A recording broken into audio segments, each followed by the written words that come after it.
We gather for the 14th time to fix our goals, affirm our path, and chart our progress, the progress of this great civic undertaking. Now it's been 511 days since last we gathered for a State of the City address.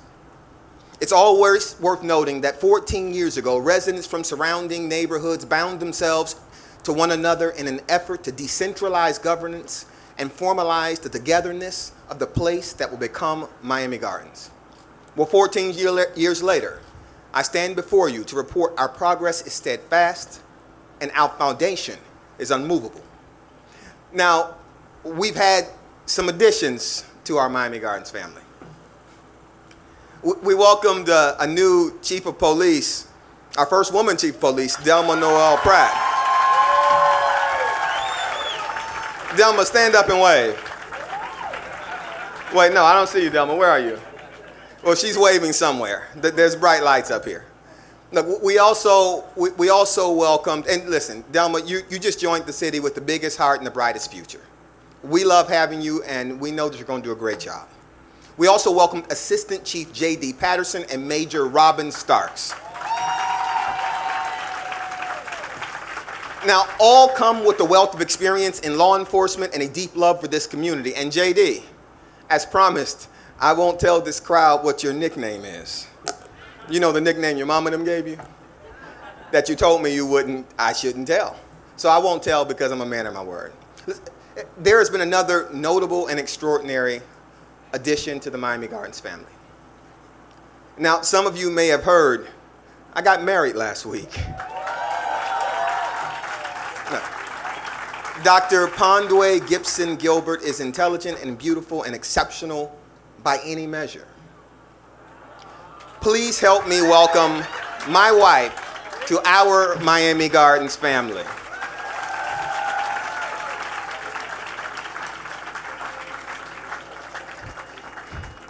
Yeah, she's shocked because that's actually a replica of the bouquet that she carried down the aisle.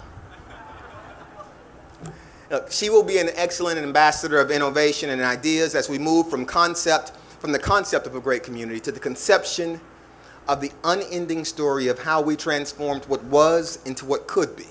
How we not only changed the landscape of a city, but also the geography of its residents' communal imagination. We can now see farther and envision greater. We've also had some notable departures. Now, this is the last official event for Petula Burks, the city's event and media coordinator. You all give her a round of applause. She has accepted and actually started a new position in the state of Washington. She's actually FaceTiming right now to complete this last event for us. Petula, thank you for all your service to the city and its residents. We appreciate you, and thank you for your friendship. I appreciate you. Farewell and be blessed in all things, and know that you'll always have a home here in Miami Gardens. Now, this past year, we began to see the manifestations of the hard work that we've been doing as a community take shape through public infrastructure and private development. Bunch Park Pool will be complete later this year. Let me say that again because it was closed for it was closed since basically I was a baby. Bunch Park Pool will be complete later this year. The permits for Bunch Park, the actual park, have been submitted to the county and we're expecting them back. The council has awarded the contracts for the STEM and audio-visual campus at Risco Park. And let me take this moment to say that Steve Gallen, Dr. Steve Gallen, our school board member, has been an extraordinary partner in moving this project forward, moving the idea that we will have STEM on our parks. That you can go into our parks and learn how to produce a record. You can learn how to not just be a rapper, but have a company. He's helping us move that forward because he understands a greater vision for our kids. The contracts for A.J. King Park and Scott Park have all been done. We've had the groundbreaking for Buccaneer Park. Now, additionally, besides the parks, we've added some routes and riders to the Miami Gardens Express. Ridership is up 65%. 65% ridership's up this year, and we're looking to expand the amenities offered to riders by including Wi-Fi, because we know that everyone is just eager to Snapchat while they're on the Miami Gardens Express. They want to FaceTime and Instagram and all that stuff. They just don't want to use their own data. Or they could just be on T-Mobile. I'm sorry. That's another hurricane joke. Additionally, the Real-Time Crime Center is operational and continually adding capacity to monitor the city, prevent crimes, and if necessary, catch criminals. Now, on the private side, development has shown no signs of slowing down. Just down the street, we bid farewell to an old friend, Carol Martin. You know Carol. And as promised, a brand new shopping center with national retail outlets and eateries is being erected right now. Now, with this construction comes new opportunities for recreation and as well as new opportunities for employment. We've seen Starbucks come back to Miami Gardens now. We've seen Waffle House break ground in Miami Gardens, and we're excited about Waffle House. We're seeing the Dutch Pot bring their new concept to Miami Gardens. And last but certainly not least, we've watched Topgolf construct its facility, making Miami Gardens its first South Florida home. Look, that's of note because never before had the residents of North Dade had some place where they could go, eat, and entertain themselves. Ever. This is the first facility. It will not be the last. Look, this is just the tip of the iceberg. Last year, I took pride in telling you that we had set a record for development in the city. Well, this year, we're up 17% compared to last year. So yes, we're doing even better. And people are taking note. Look, we began a partnership with the Beacon Council to further economic development and employment opportunities for Miami Gardens residents and businesses. Our first event brought the new president of the Beacon Council to Miami Gardens to help explain his vision for economic development in Miami-Dade County and to find out how the Beacon Council and the city can work together to create the right development mixtape that would sound like opportunity and look and feel like prosperity. We're working with the Beacon Council not only to increase opportunities in Miami Gardens, but also for Miami Gardens residents and businesses in the greater South Florida region. I want you to live or be headquartered here, to do business here, but be able to do business everywhere else also. That's how you grow. That's how we flourish. And with the development comes new employment opportunities. We've already had one major job fair connected to the development happening in the city. Look forward to more opportunities. Look forward to the job fair for Topgolf. It's hundreds of jobs. And other public and private opportunities for employment because, as promised, we're going to make these opportunities available to Miami Gardens residents first. Powered by development and an increase in property values and a steady hand with fiscal policy, the city's finances are in great shape. Our reserves are poised. Our reserves are 18%, but we're poised to get to 20% this year, barring, something extraordinary like another hurricane. Look, but the reserves aren't the end of the story with regard to our finances. The city's bond rating remains steady at an A+ and an A1. This means that's the manager clapping. He's happy about the bond rating. What it means is that when objective parties look at the city's finances and operations, they recognize that we have good policies, we are well run, and we pay our bills on time. Now, while the development and the city's finances are strong, we cannot become complacent. We have to plan to perpetuate our progress. The most valuable resource that we have as a city is not our wonderful location. Quick commercial.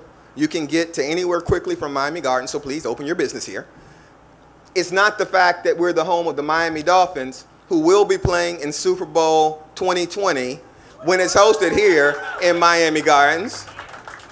And look, I don't know if they're here, but I'm a football guy and this is a football town.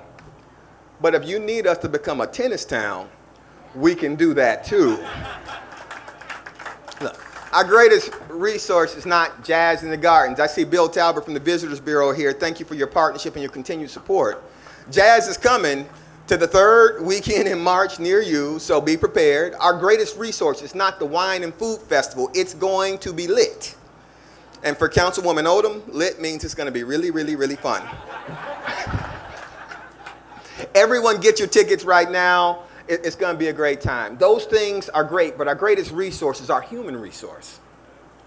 Our ability to find great people who can see what is, imagine what could be, and then build it into existence. To support this effort, the manager and I are working on 2 new initiatives. The first is the Mayor's Fellowship Program. The program will give enhanced training to existing employees and help recruit new employees, all in an effort to stay on the cutting edge of municipal services and communal development. The second initiative is a partnership with Florida Memorial University. You all give a round of applause to the only historically black college in Dade County. Look, we're partnering with them to create a pipeline for their criminal justice graduates directly into our police department.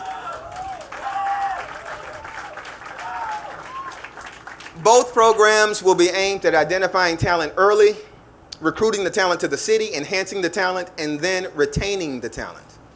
This is how we perpetuate our progress. Now, another way we can move forward with progress is to continue in our efforts to assume control of the various special lighting districts in Miami Gardens. The city is too dark at night. Yeah. It's not good for public safety, public morale, or private development. We're working with the county, and hopefully by June 2018, we will be able to place before the voters, literally, a choice between darkness and light.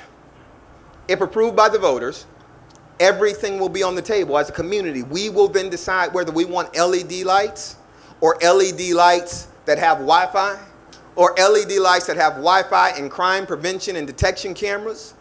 All of these options and more will be available for our choice because we need to decide. Now, I know that this plan will have critics because that's kind of their job. They don't have to build anything or make anything better. All they have to do is criticize. And that's fine. I heard you, Rodney.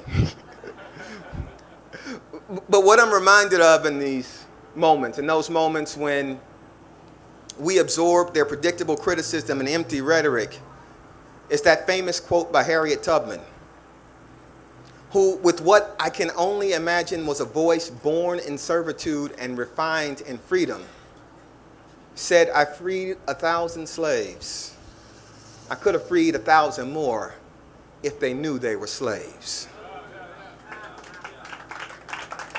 Sometimes the thing that binds people isn't actual restriction, but the absence of personal esteem and communal ambition. Have at it with the criticism, with this understanding. We will not stop proposing ideas that move this community out of the darkness and towards the dawn. We will go forward with you or without you, but we are going to move this community forward.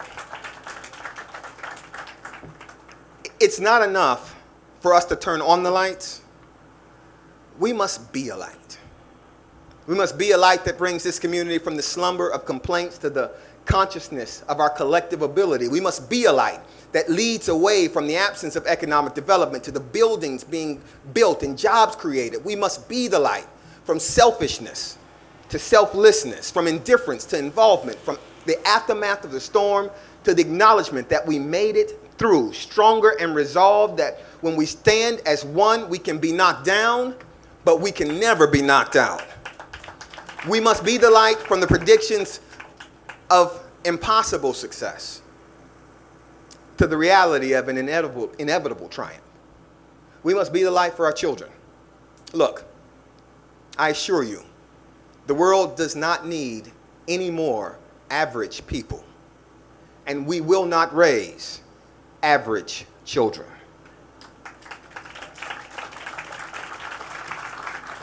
So we invest in our children through things like the projects that we're putting on our parks and the partnerships with organizations like the Florida Youth Orchestra that provide free violin lessons and now free percussion lessons at our community center for our kids. We invest in our children with things like the Cultural Express because exposure must be greater than their contemporaneous present. It must capture what was, what is, and what can be. They must not only be allowed to imagine, they must be encouraged and enabled in their imagining. For it's through their imagination that this garden will grow and flourish. Look, several weeks ago, we took students from Miami Norland Senior High School. Go Vikes. Any Vikes in the house? I know. Dwight, I see you. You're a Viking. And Miami Carroll City Senior High School. Go Chiefs. I'm sorry. We got to do that again. Let's go. Let's go. Okay. Miami Norland Senior High School. Okay. And Miami Carroll City Senior High School. Y'all so petty. We took them to Washington, D.C., and while there, one of the places that we took them to visit was the National Museum of African American History and Culture. Before they went, I asked them to take their time and find their place in our history, find their greatness in the furtherance of our story. We ought to all visit that museum, and we ought to all be in constant search of our individual greatness to further our collective story. And with that museum as a backdrop of what we have done, what we have accomplished, it's clear that anything we collectively set our minds to, we can get done. Our power, our strength is not an individual ability. It lies with our collective will. That is Miami Garden's strength, and that is America's strength. Now, while in the museum, I had an opportunity to reflect not only on who we are as a community, but who we are as a country in the context of what it means to be patriotic. How patriotism is demonstrated and what is required to continue the refinement of the greatest civic experiment in the history of the world, America. Clap for the country. I do. Look, put simply, what's required for America's greatness to grow is us. We are a country that was born and has evolved through dissidence. In 1776, when the Second Continental Congress said we hold these truths to be self-evident, that all men are created equal and that they are endowed by their Creator with certain unalienable rights, that among these are life, liberty, and the pursuit of happiness. They didn't include women or people of color. We evolved that definition. And that has been the nature of our evolution as a country. Through force of will, growing of consciousness, or force, we found ways to continually perfect our union, always moving towards more equality and not less. Now, whether you stand for an anthem or sit for a pledge, that museum tells the story of people that killed and died for this country in pursuit of a more perfect union. It tells the story of people like Sergeant LaDavid Johnson, that gave his life for this country. Through his service and sacrifice, this union is perfected. Our flags fly at half-staff for him, in recognition not only of who he was for the country, but who he was to this community. A son, a husband, a friend, and a Carroll City chief. He will be remembered by his family and friends, reverenced and honored by his country, and we will commemorate his sacrifice every year going forward at the city's Memorial Day celebration. I pray for his family and thank him for his service. Look, that museum tells the story of people that built and innovated for this country in pursuit of a more perfect union. The story of a people that prayed for and were prayed on by this country in pursuit of a more perfect union. That love of country does not go away with the closing hymn of a song whose last stanza has yet to be written. That love of country does not disappear because we disagree. Good or bad, this country is a union. That question has been asked and answered. And anyone that tries to break the union, they're not patriotic. Anyone that aims to divide and not unite are not patriotic. Anyone that supposes that by right of birth and not worth of work, your station in life should be determined, they aren't patriotic. Look, The important part of any decennial census category is American. Not black, white, Asian, or Hispanic. Where we're from may differ. When and how we arrived may vary. Our accents may not be the same.